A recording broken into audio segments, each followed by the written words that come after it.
The eruption of Mount St. Helens on May 18, 1980, was one of the most dramatic geologic moments in American history. It was a Sunday morning, 8:32 a.m. Vancouver, this is it," was the excited call on the radio from David A. Johnston to his colleagues. Within minutes, the colossal eruption had caused hundreds of millions of dollars in damage, and 57 lives were lost, including Dave Johnston.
A magnitude 5.1 earthquake causes the north face of the mountain to collapse, triggering the largest landslide in recorded history.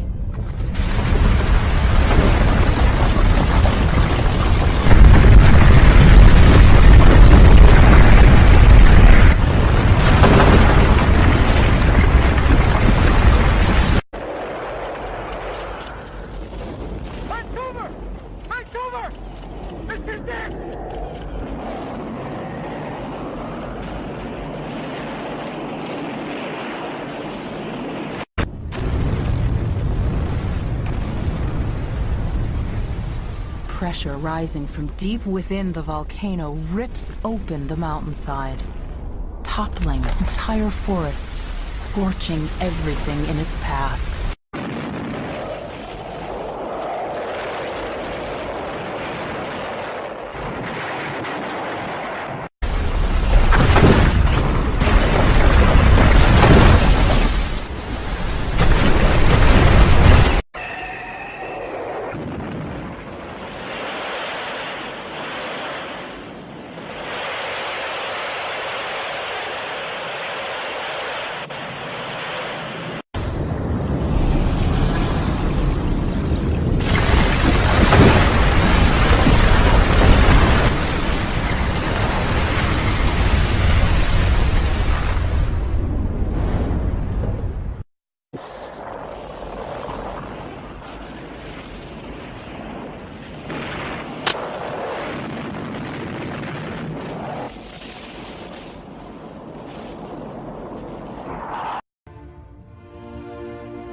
Seemed to happen in an instant.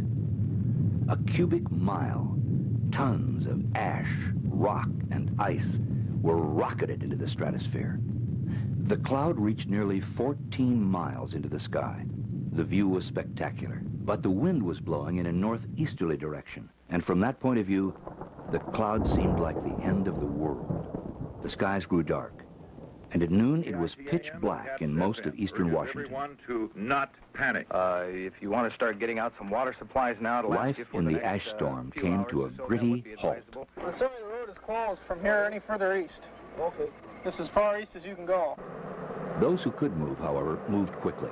The 304th Aerospace Rescue and Recovery Squadron from the Portland Air Base was called in to find geologist David Johnston, who was manning a scientific lookout above Coldwater Creek, 6 miles northwest of the mountain. He was never found. Nothing matches the map. Where's Spirit Lake? Is that it over there? I can't believe I've camped up in this area. Doesn't look like any place I've ever been before. As most of you already know, we had a major eruption occurring at 8:32 approximately this morning on Mount St. Helens. The first report that we actually got about the eruption was from Forest Service personnel that were administering a tree planting contract, and they reported over the radio to us that an eruption was occurring, and it seemed to be about 100 times greater than one that we've ever had in the past. It does appear that the northwest flank of the mountain seems to be gone. They have indicated that there have been some mud flows that come down the southeast flank of the mountain. Emergency procedures have been put into effect. At 10:15 this morning, the Cowlitz County reported that a 12-foot wall of water was coming down the Toutle River, and this was verified by the Washington State Patrol. The largest rescue mission in the history of the Northwest was soon underway. Look to the left now. Good. What do you have with that? That from over here? Military helicopter units and other rescue squads joined the effort, coordinated by the county sheriff departments. By the end of the rescue operations, which lasted 2 weeks, more than 170 people were brought to safety. But in the final count, 61 were dead or missing. Japanese car sometime. Rotor wash from the helicopters kicked up great clouds of ash, making rescue difficult. In many places, it was impossible to land. Rescuers were lowered by cable to assist survivors who were then reeled to safety. Tons of ice and snow, melted by the intense heat of the raging volcano, mixed with the ash and began rampaging down the flanks of the volcano. One mud flow reached Swift Reservoir, about 10 miles to the south. But it was the debris-laden walls of water which tore down the North Fork of the Toutle River that proved most spectacular and devastating. There is a mudslide down the mountain right now.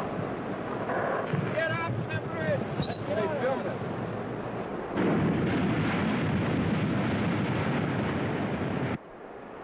After wiping out an entire logging camp, the deluge raged on. In a matter of hours, this river of destruction surged under the Toutle River Bridge on Interstate 5, closing the main arterial between Portland and Seattle. Entire forests and logs, hundreds of years old, roared past stunned onlookers.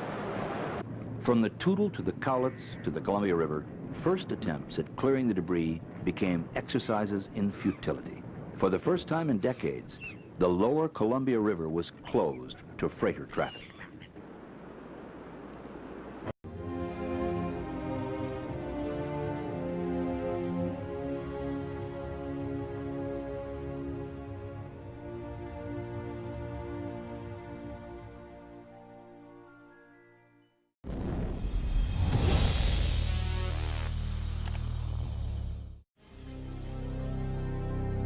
When Mount St. Helens erupted on May 18, 1980, people in Spokane said, "Thank goodness we're 290 miles away from that disaster."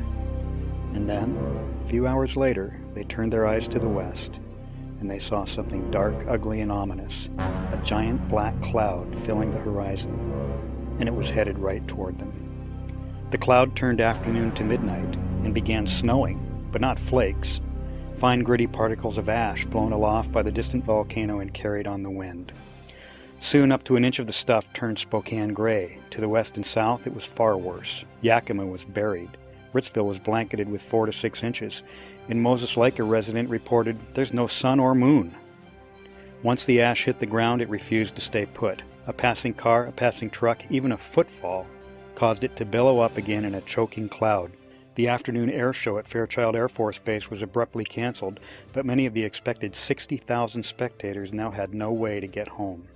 Driving in Spokane was already treacherous, but for those who had arrived from the west or south for the Lilac Festival weekend, it was impossible.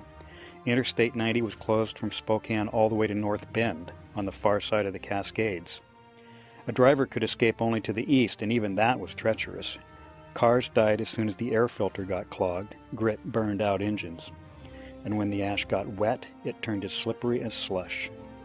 That night, jazz legend Dizzy Gillespie called his wife from Spokane and said, "I was canceled by a volcano." His Spokane Opera House concert had been called off, and like thousands of other travelers, Gillespie was stuck. All flights were canceled out of Spokane. Gillespie's fans, however, found a way to compensate. They thronged the disco at the Spokane Sheraton and threw what they called a volcano party. Yet it was already obvious there was nothing to celebrate. Ash had to be laboriously scooped up, carted away, and dumped, and most of the dump trucks were dead, stranded on the side of the road. Meanwhile, real fear and panic had set in. Rumors spread about killer ash. It was not toxic, but it was certainly stifling. People were afraid to open their doors for even a few seconds. Residents were warned not to venture out without a face mask. All schools and most businesses were closed. In Ritzville, life was even grittier. About 2,500 motorists were stranded in this town of less than 2,000.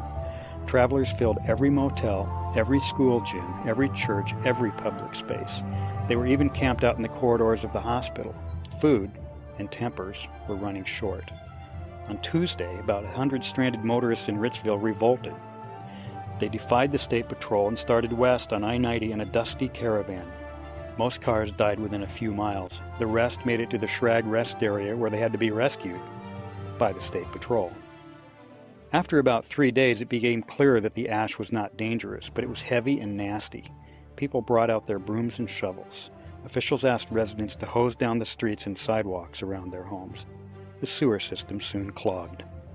Scientists said the ash was not toxic to crops, but that was little consolation to farmers who were soberly standing over acres of gray without a hint of green creeping through. By Wednesday, life was beginning to return to normal. The taverns even started to open up. A golf course or two reopened, but schools and most major businesses remained closed. The city council passed an ordinance requiring people to remove the stuff within 10 days. Rain helped sluice away tons of ash, but it also sparked telephone pole fires and power outages when wet ash conducted electricity around insulators.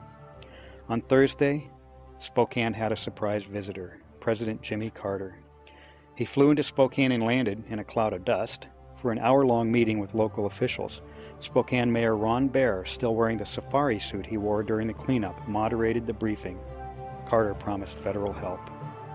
By that time, 4 days after the deluge, Spokane was mostly back in business.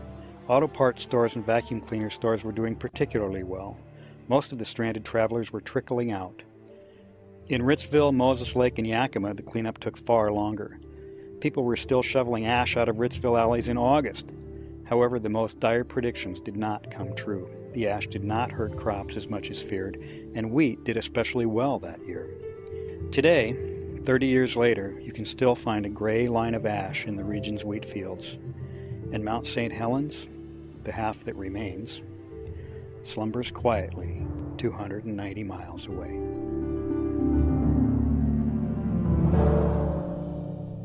This is Jim Kirshner for Spokesman.com.